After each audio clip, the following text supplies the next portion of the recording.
The sky above Kelthera Prime burned red as another wave of enemy ships dropped from space.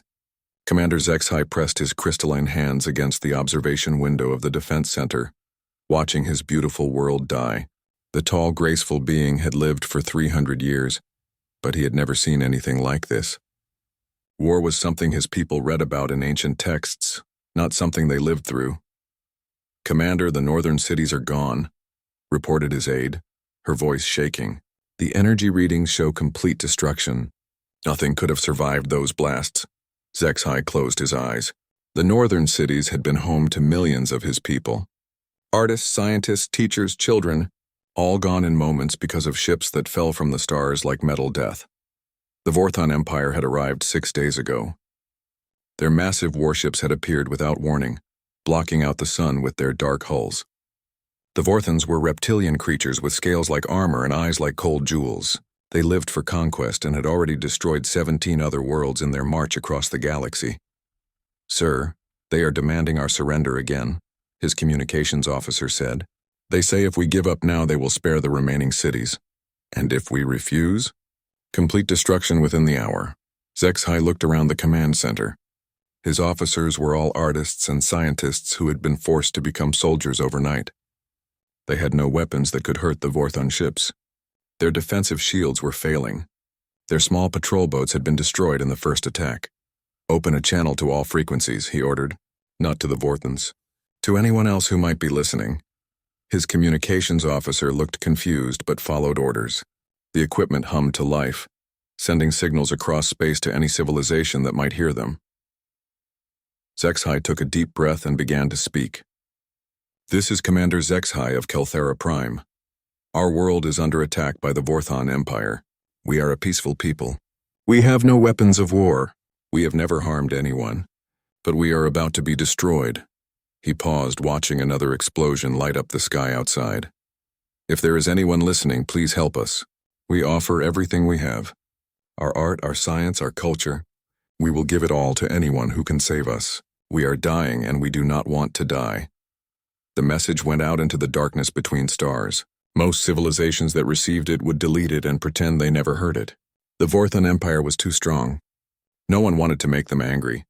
But in a small system on the edge of the galaxy, on a blue and green world called Earth, someone was listening. Admiral Kate Morrison sat in her chair at Earth Defense Command, staring at the translation of the alien message. She was 52 years old and had gray hair that she kept pulled back in a tight knot.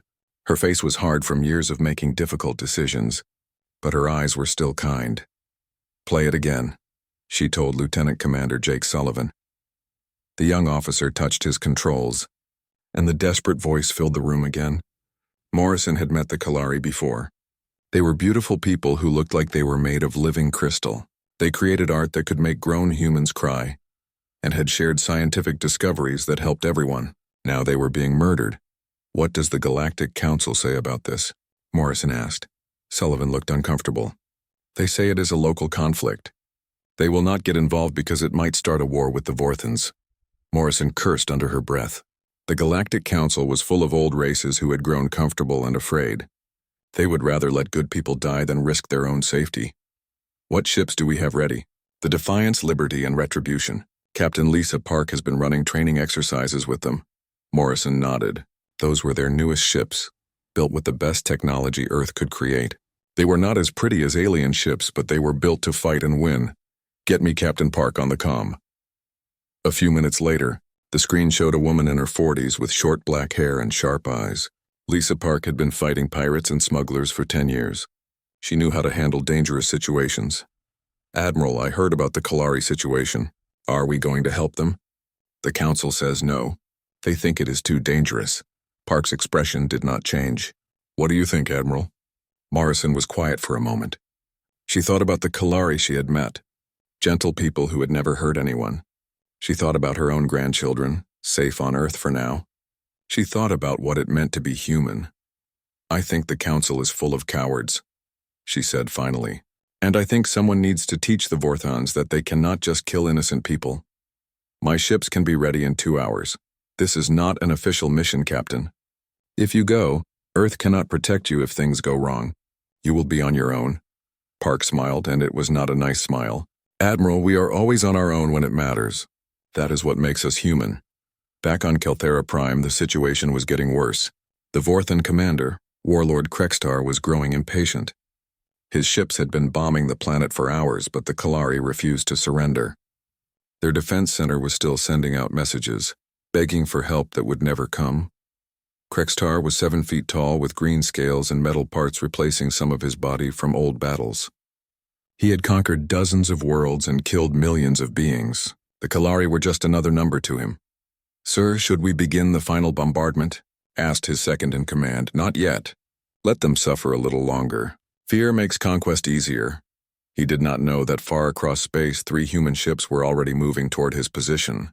He did not know that humans had a saying, "The only thing necessary for evil to win is for good people to do nothing." And humans, for all their faults, had never been good at doing nothing when innocent people needed help. Commander Zexhai watched the sun set over his dying world. The sky was full of smoke and the glow of fires. His people were hiding in underground shelters, waiting for the end. His message had been broadcasting for hours, but no one had answered. "Commander," his communications officer said softly, "I am detecting something at the edge of our system." Zexhai looked at the displays. 3 small ships had just appeared, moving fast toward their world. They were not Vorthan ships. The design was different, rougher, more aggressive looking. "Can you identify them?" "The computer says they are human vessels." Zexhai felt something he had almost forgotten: hope. He had heard of humans. They were a young race that had only recently joined the Galactic community. They were supposed to be primitive and violent. Right now, primitive and violent sounded exactly like what his people needed. "Are they responding to our message?" "Yes, sir. They are broadcasting on our frequency." The main screen flickered, and suddenly Zexhai was looking at a human woman in a military uniform. Her face was stern, but her eyes held determination. "This is Captain Lisa Park of the Earthship Defiance. We received your message, Commander. We are here to help." Zexhai felt tears of relief run down his crystalline face. Someone had answered their call. Someone had come to save them. He did not know yet what humans were capable of when they decided to fight. He was about to learn. The monsters Earth had sent were nothing like what the galaxy expected, but they were exactly what the Kalari needed. Captain Lisa Park stood on the bridge of the Defiance, watching the enemy ships through the main screen. The Vorthon fleet was huge. 12 massive dreadnoughts hung in space like dark mountains. Around them swarmed dozens of smaller cruisers and hundreds of fighter craft. They surrounded the beautiful blue world of Kelthera Prime like hungry wolves. "How many ships are we looking at, Danny?" Park asked her tactical officer. Commander Danny Brooks was 28 years old and had been fighting space pirates for 5 years. His fingers danced over his control panel as he counted the enemy vessels. 12 dreadnoughts, 47 cruisers, and about 200 fighters, Captain. "They have us outnumbered 15 to 1, Park nodded. Those were not good numbers, but humans had won fights with worse odds before. "What about their weapons?" "Plasma cannons, torpedo tubes, and energy shields. Standard Vorthan equipment. Strong but not creative." "Good. Creative is what gets you killed. Predictable is what gets you beaten." The Defiance was not a pretty ship. Where alien vessels looked like works of art with smooth curves and bright colors, human warships looked like they were built for only one purpose. The Defiance was all angles and armor plating. Every surface had weapons or sensors or thick metal to stop enemy fire. It looked exactly like what it was, a machine built to fight and win. "Captain, we are getting a transmission from the Vorthan flagship," reported Lieutenant Sam Foster from the communication station. "Put it on screen." The display changed to show a massive reptilian face. Warlord Krextar had green scales that looked like armor, and yellow eyes that held no mercy. Parts of his head were metal and wire from old battle wounds. He was every nightmare about monsters from space made real. "Unknown vessel," the warlord hissed in accented English. "You will leave this system immediately or be destroyed. This world now belongs to the Vorthan Empire." Captain Park stepped forward so the alien could see her clearly. She was not tall or muscular, but there was something in her stance that spoke of absolute confidence. "This is Captain Lisa Park of the United Earthship Defiance. You have 1 minute to stop attacking that planet and leave this system." Krextar's laugh sounded like metal being torn apart. "One small ship against my entire fleet? Your species must be even more foolish than our report suggested." 55 seconds, Park said calmly. The alien warlord's eyes narrowed. In his experience, weak species begged for mercy or tried to negotiate.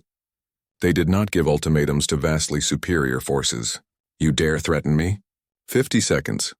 I will enjoy watching your ship burn. 45 seconds. Something in the human's voice made Krextar pause. There was no fear there. No doubt, only cold certainty. What makes you think you can defeat my fleet? Park smiled, but there was no warmth in it. It was the smile of a predator who had found prey. Because we are not here to play fair. We are here to win. 40 seconds, she continued. 39:38. Krextar snarled and cut the transmission. All ships, destroy that human vessel. The Vorthan fleet began to turn toward the lone Earth ship. Weapons powered up with deadly light. Fighter craft launched from carrier ships like angry insects. The aliens expected the small human vessel to run or at least try to dodge. Instead, the Defiance accelerated directly toward the enemy formation. All weapons, prepare to fire, Park ordered. Launch all fighters. Signal the Liberty and Retribution to begin their attack. Captain? Danny Brooks looked confused. What Liberty and Retribution? Park's smile grew wider. The ones that have been hiding behind those asteroids for the last 10 minutes. On either side of the Vorthan fleet, space seemed to ripple and bend. 2 more human warships appeared as if from nowhere, their stealth systems shutting down. The Liberty and Retribution had used experimental cloaking technology. To get into position without being detected, the 3 human ships opened fire at the same time. What happened next was unlike any battle the galaxy had ever seen. Most space combat involved ships staying far apart and trading fire at long range. It was civilized, predictable, almost polite. Humans did not fight politely. The Defiance dove straight into the enemy formation, its weapons blazing. Railguns fired solid metal slugs at incredible speed, punching through Vorthan shields like paper. Plasma cannons melted armor plating. Missile pods launched hundreds of smart warheads that dodged defensive fire and struck weak points. Hard to port, Park shouted as a Vorthan dreadnought fired its main guns. The Defiance spun like a dancer, the enemy beams missing by inches. Return fire on that big ugly target. The human ship's main cannon was a railgun the size of a building. It fired a metal slug weighing 2 tons at 30% of light speed. The projectile hit the Vorthan dreadnought's bridge and went completely through the ship, leaving a hole 50 feet wide. Meanwhile, human fighter craft swarmed through the battle like angry hornets. Commander Alex Turner led his squadron in a diving attack on a group of enemy cruisers. The human fighters were smaller than their alien counterparts, but they moved in ways that seemed impossible.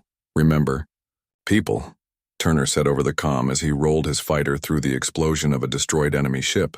We are not here to look good. We are here to make the other guys look dead. His wingman, Lieutenant Carol Hayes, laughed as she fired missiles into an enemy fighter formation. Copy that, Commander. These lizards picked the wrong planet to mess with. The Vorthans quickly learned that human tactics were different from anything they had faced before. Humans did not follow the rules of civilized warfare. They used destroyed ships as shields. They fired through debris fields that should have been impossible to navigate. They attacked from angles that no sane pilot would attempt. On the Vorthan flagship, alarms were screaming. Damage reports flooded in from across the fleet. 3 dreadnoughts were already destroyed or crippled. Dozens of smaller ships were burning wrecks. How is this possible? Krextar roared at his officers. They only have 3 ships. Sir, their tactics are completely unpredictable, his tactical officer replied, fear clear in his voice. They fight like they have no regard for their own survival. All ships concentrate fire on the lead vessel. Half the Vorthan fleet turned their guns on the Defiance. The space around the human ship filled with energy beams and explosions. But somehow the Defiance kept moving. Its captain seemed to know where every shot would be before it was fired. Hull breach on deck 7, shouted the damage control officer. Engineering reports power at 80%. Can we still fight? Park asked. Yes, Captain. Then we keep fighting. Target that carrier and give it everything we have. The Defiance's weapons spoke again. The Vorthan carrier exploded in a ball of fire that lit up space for thousands of miles. On Kelthera Prime, Commander Zexhai watched the battle through his sensors. His people had gathered around him, their crystalline faces reflecting the light of distant explosions. The Kalari had never seen anything like this.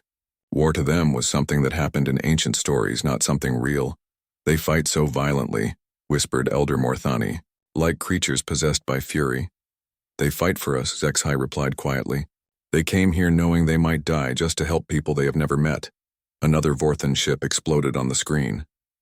The human vessels continued their deadly dance through space, leaving destruction in their wake. The Kalari watched in amazement and growing hope. Back in space, the tide of battle was turning. The Vorthans had expected an easy victory against a single small ship. Instead, they found themselves fighting an enemy that seemed to thrive on chaos and destruction. Captain Park, came a transmission from the Liberty. This is Captain Ryan Clark.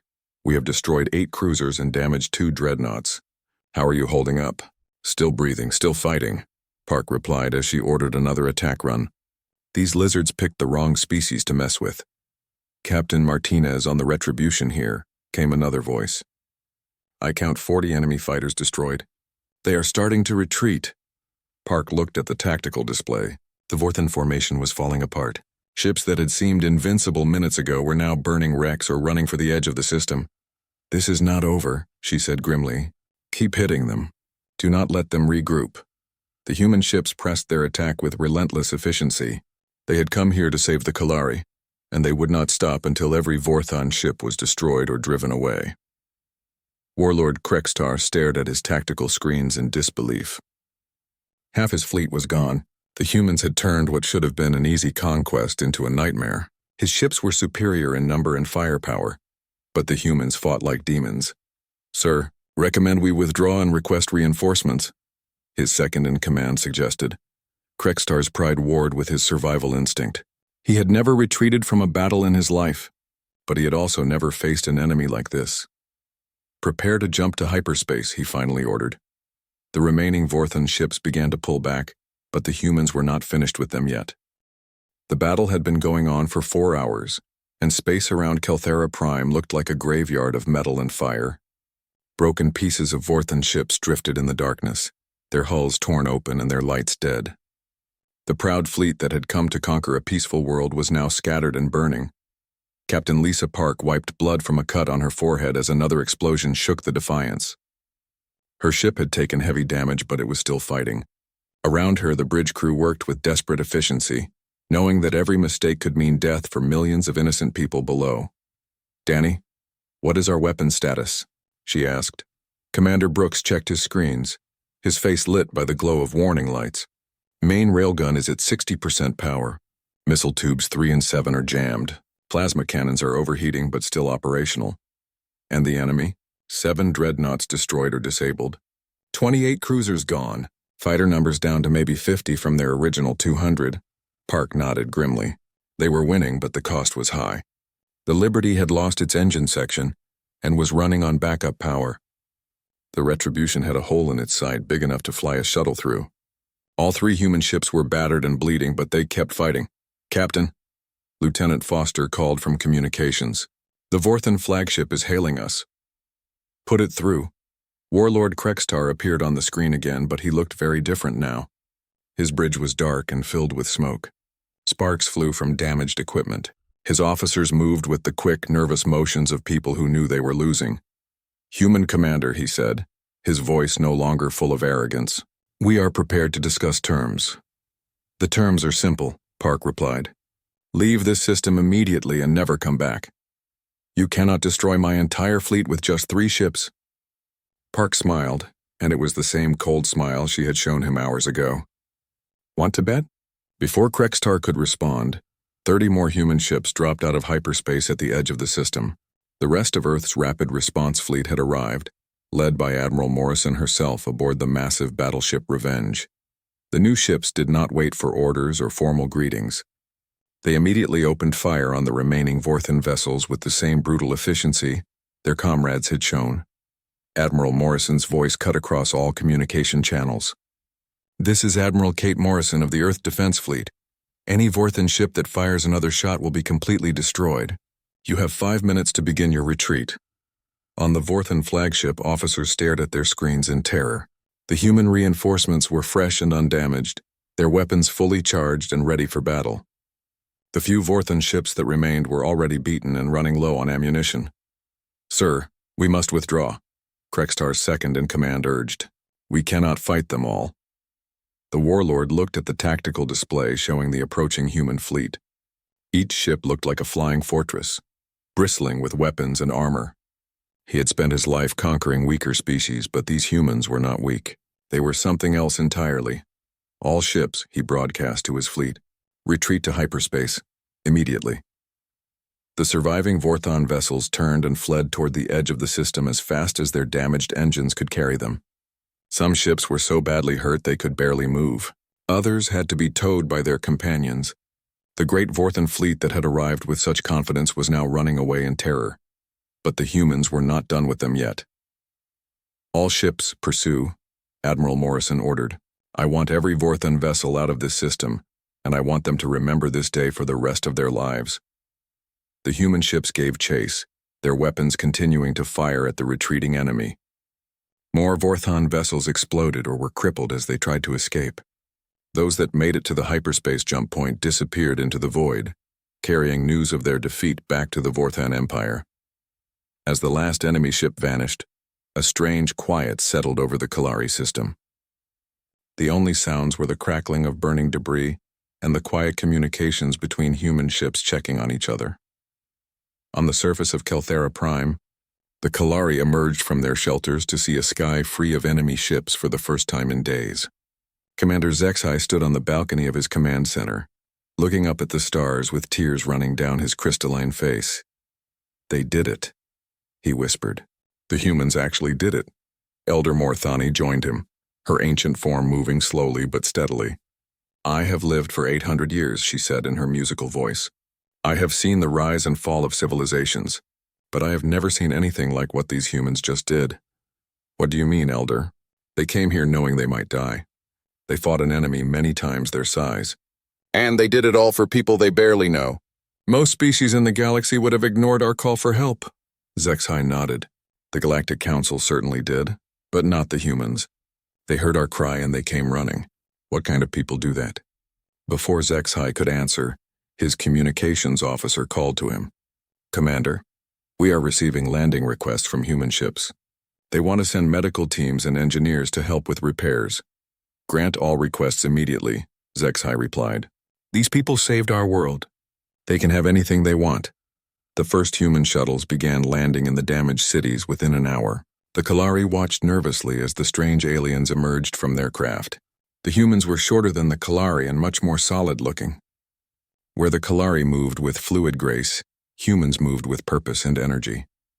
Dr. Amy Walsh stepped off the medical shuttle with her team of medics and nurses. She was 40 years old with brown hair pulled back in a practical ponytail. Her clothes were simple medical scrubs, but she carried herself with the confidence of someone who had seen every kind of emergency. "Are you the local medical authority?" she asked Commander Zexhai in careful, translated Kalari. "I am the defense commander. Our medical facilities were damaged in the attack. Then we will set up temporary hospitals." "How many casualties do you have?" "Thousands wounded. Many more homeless. 3 cities were completely destroyed." Dr. Walsh's expression hardened. "Then we have work to do. My team will handle the medical emergencies."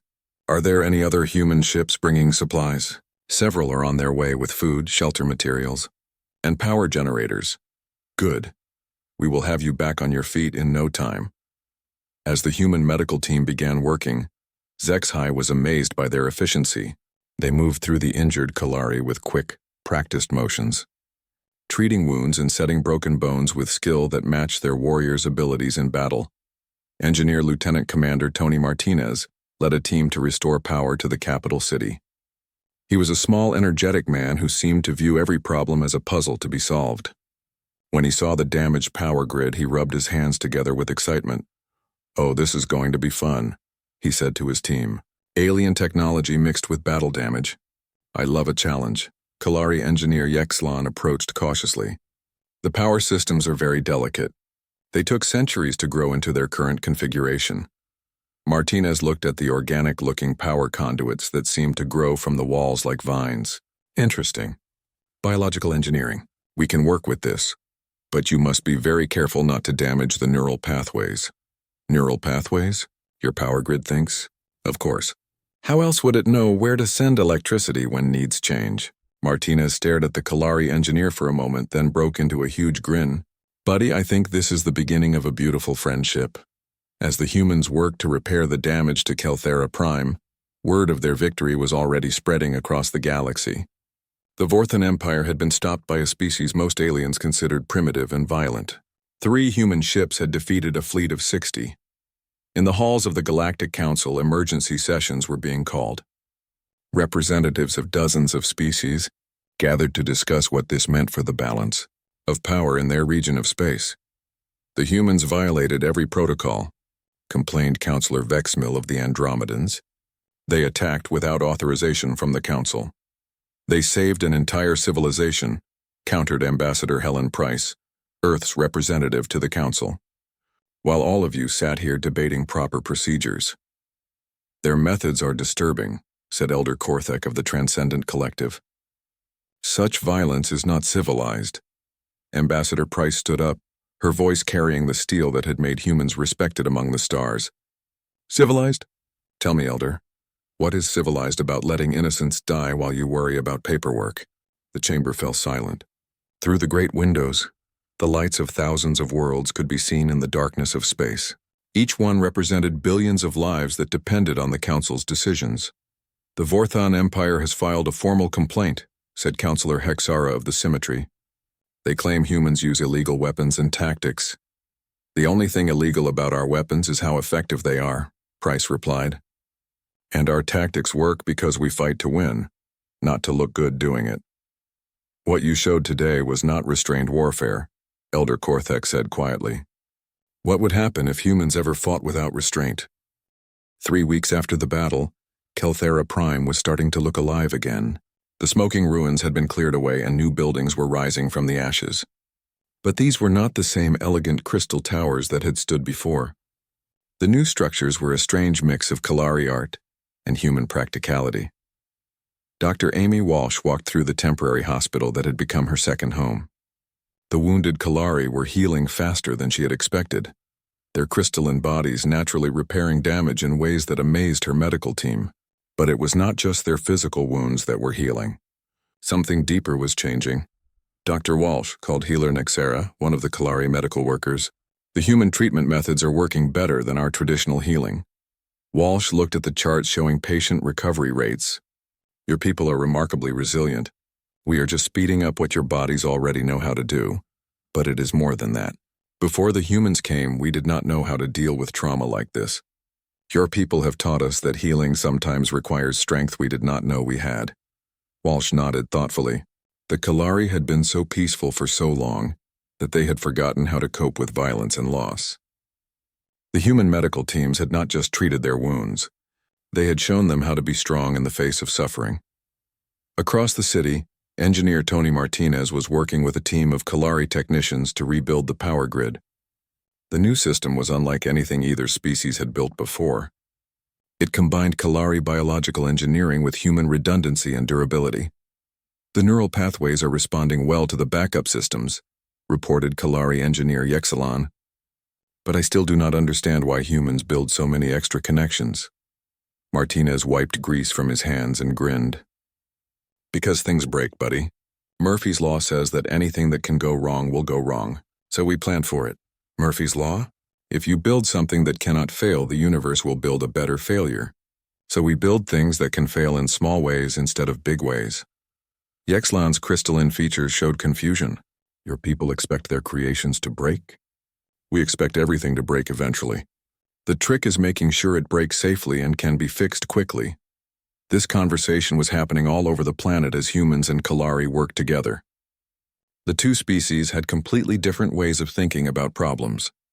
The Kalari created beautiful, perfect things that lasted for centuries. Humans built tough, practical things that could be repaired in minutes. Commander Zexhai stood in his rebuilt command center, watching reports flow in from across his world. The numbers were better than he had dared to hope. Casualties were lower than expected. Food supplies were stable. Power was being restored to all major cities. But the reports also told a more complex story. The Kalari people were changing. They were asking questions they had never asked before. What if the Vorthons came back? What if other enemies appeared? How could they protect themselves? Commander, his aide reported. We have received requests from 67 different settlements. They want human military advisors. Military advisors? We are a peaceful people. We do not have a military. That is what they want to change, sir. They say if the humans had not come, we would all be dead. They want to learn how to defend themselves. Zexhai was quiet for a long moment. His people had lived in peace for thousands of years. War was something they read about in ancient books, but the Vorthan attack had shown them a harsh truth. Sometimes peace could only be preserved through strength. What do the humans say about this? Admiral Morrison says they will provide training if we ask for it, but she warns that once we start down this path, we cannot go back. Military knowledge changes a people. Meanwhile, in orbit around Kelthera Prime, Captain Lisa Park was dealing with a different kind of problem. Her ship, the Defiance, was being repaired by both human and Kalari engineers. The combination of techniques was producing interesting results. "Captain," reported Chief Engineer Rodriguez, "the Kalari crystal matrix they installed in our power systems is increasing efficiency by 30%. Any problems with it?" "Well, it keeps trying to optimize itself. Yesterday it rerouted power to the coffee makers during the night shift because it detected that the crew was tired." Park raised an eyebrow. "Our ship is now taking care of us?" "In a way, yes. The Kalari engineer says the crystal matrix develops preferences based on crew behavior. It learns what we need and tries to provide it. That is either really helpful or really creepy." "Probably both, Captain. On the planet below, the cultural exchange was creating other surprises. Kalari artists were working with human engineers to create new forms of beauty. Human soldiers were learning Kalari meditation techniques to deal with the stress of combat. Children from both species played together in ways that amazed their parents, but not all the changes were easy to accept. Elder Morthani sat in her garden, looking at a sculpture that had been damaged in the Vorthan attack. A human artist named David Kim was helping her repair it, but his suggestions troubled her. "You want to make it stronger," she said, watching him work. "The original design is beautiful, but it is fragile," Kim replied carefully. "If something like this attack happens again, this art will be destroyed. But if we make it stronger, it will no longer be the same sculpture. No, it will be better. It will be art that can survive." The elder was quiet for a moment. "This is what you humans do, is it not? You take beautiful things and make them practical." Kim paused in his work.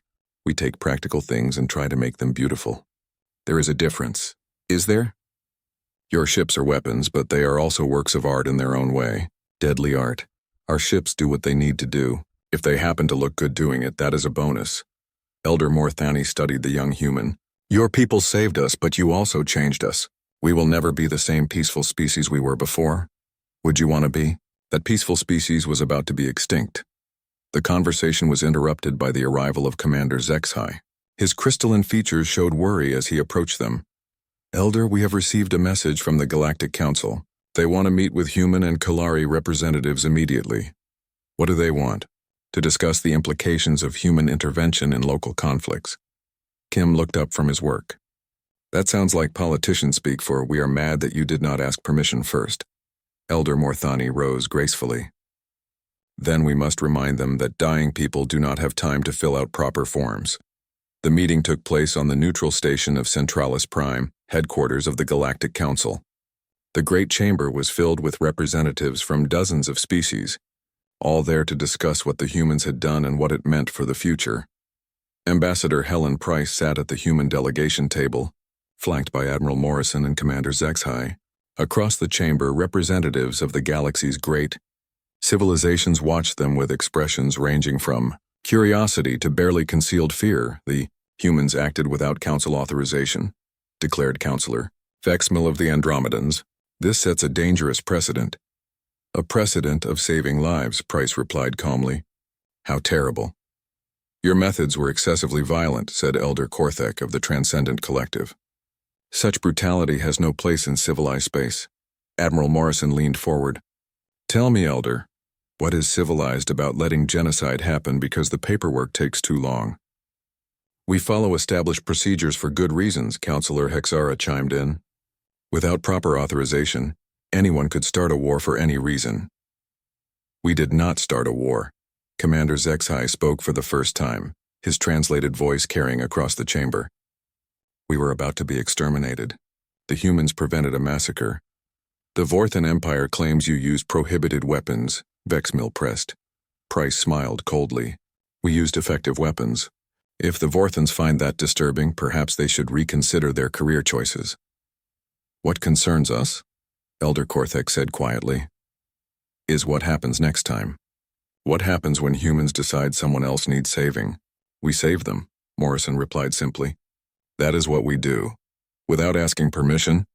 Dying people do not have time to wait for committee meetings. The chamber fell silent.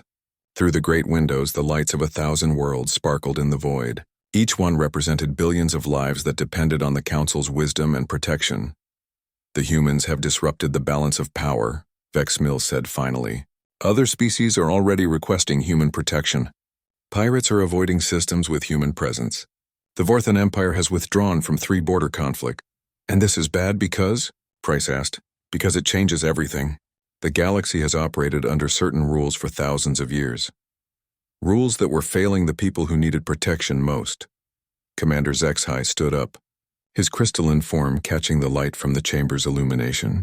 Honored counselors, with respect, my people do not care about your rules. We care about being alive. The humans gave us life when you gave us nothing. The proper channels exist for good reasons, Hexara insisted. The proper channels were going to let us die, Zexhai replied firmly. The humans came when no one else would. They fought when no one else could. And now my children will grow up free because of it. 6 months after the battle for Kelthera Prime, the galaxy looked different. In the command center of Earth Defense Headquarters, Admiral Kate Morrison stood before a holographic map showing human ship positions across known space. Green dots marked human vessels, and there were a lot more of them than there used to be. Admiral, we have received 17 more requests for defense agreements this week, reported Lieutenant Commander Jake Sullivan. The Altair Collective wants a protection treaty. The Benthic Union is offering exclusive mining rights in exchange for patrol ships, and the Crystalline Syndicate says they will share their healing technology if we keep the pirates away. Morrison nodded as she studied the display. The rescue of the Kalari had changed everything. Word had spread across the galaxy about the small human fleet that had defeated the mighty Vorthan Empire. Now everyone wanted human ships in their space. What about our fleet capacity? Stretched thin but manageable.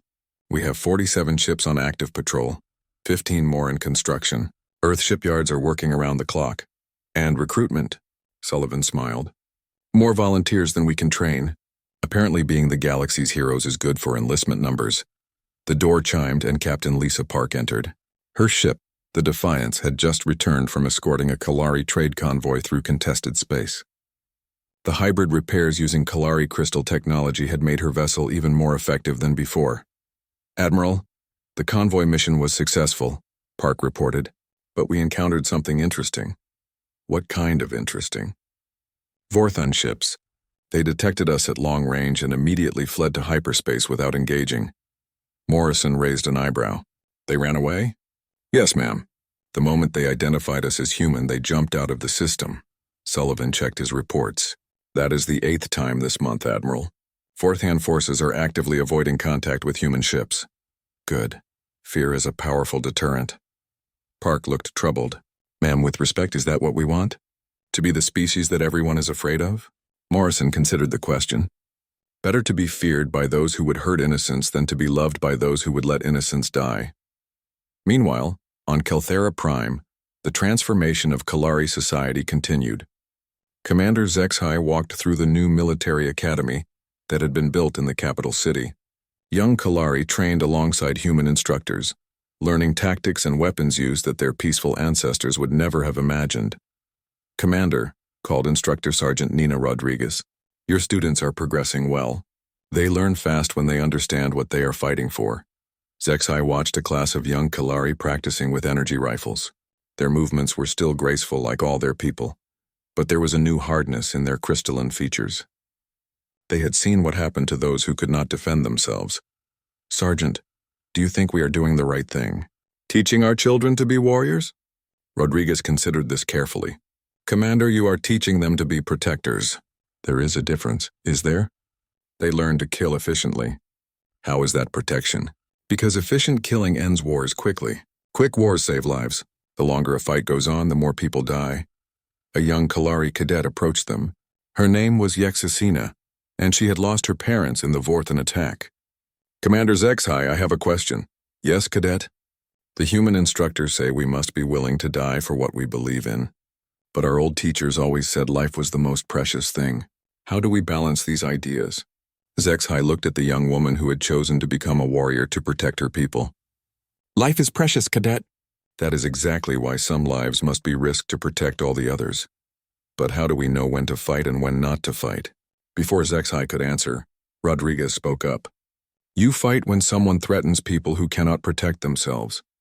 You fight when talking has failed and innocents are in danger, and you fight to win, because losing means the bad guys get to hurt more people. The cadet nodded seriously.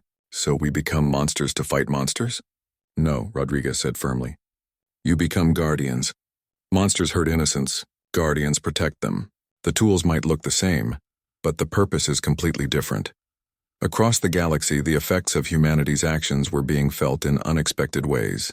On the trading station of Nexus Point, alien merchants watched nervously as human ships docked.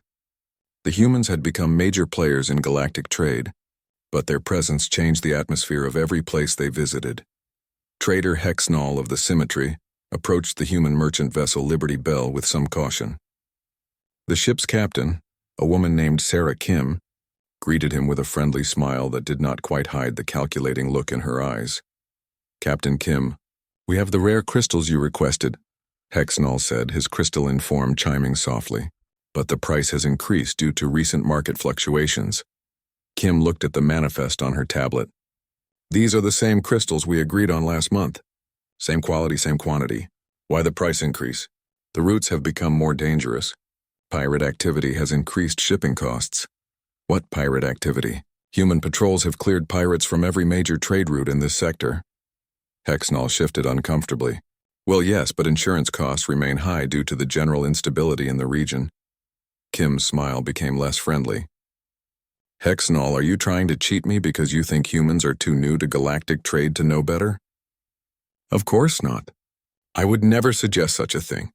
Good. Because if you were trying to cheat me, I would have to mention it to the nice human patrol ship that just docked. They take a very dim view of merchants who try to scam their allies. The crystals were delivered at the original agreed price. On Earth, the political implications of humanity's new role were being debated in government chambers and university halls. Professor David Chen stood before a packed auditorium at the Global Strategic Studies Institute, explaining the situation to his students.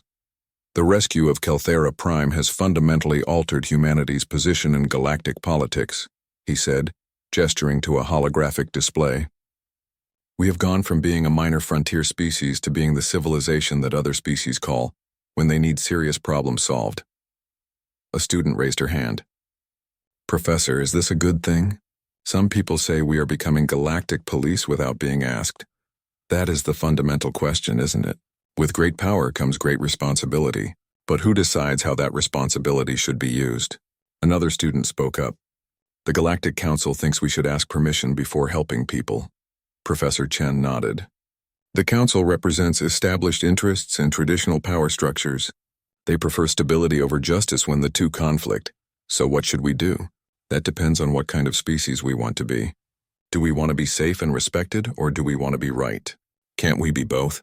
History suggests that is very difficult. Power makes you respected. Righteousness makes you right. But righteousness also makes you enemies among those who profit from injustice. Back in space, the debate was playing out in more practical ways. Captain Ryan Clark of the UES Liberty received a distress call from a mining colony in the Tau Ceti system. Raiders were attacking the settlement and local authorities were unable to respond. Captain, his communications officer reported, we are 3 days away at maximum speed. By the time we arrive, the raid will be over. Clark studied the tactical display. What about other ships in the area? 2 Andromedan's patrol ships are 6 hours away, but they are requesting authorization from their home command before responding. 6 hours? Yes, sir. They say they must follow proper procedures. Clark made a decision that would become typical for human commanders. Set course for Tau Ceti, maximum speed. Send a message to the Andromedan ships. Tell them we will handle this. Sir, we do not have authorization from Earth Command for this mission. Sometimes you ask for forgiveness instead of permission. Those miners are not going to die while we wait for politicians to decide if saving them is politically convenient. The Liberty arrived at Tau Ceti to find the raiders still attacking the mining colony. The human ship did not waste time with warnings or negotiations. It immediately opened fire on the pirate vessels, driving them off with the brutal efficiency that was becoming humanity's trademark. The miners were saved. The pirates were scattered. And another story spread across the galaxy about humans who appeared when they were needed most. On Kelthera Prime, Elder Morthani sat in her restored garden, working on a new sculpture. This one was different from her previous works. It showed a Kalari child reaching toward the stars, protected by the shadow of a great ship. Dr. Amy Walsh found her there as the sun set over the rebuilt city. That is beautiful work, Elder. It is my attempt to capture what has happened to us. We reached toward the stars for help, and help came in a form we did not expect. Do you regret that it changed your people so much? Elder Morthani considered this.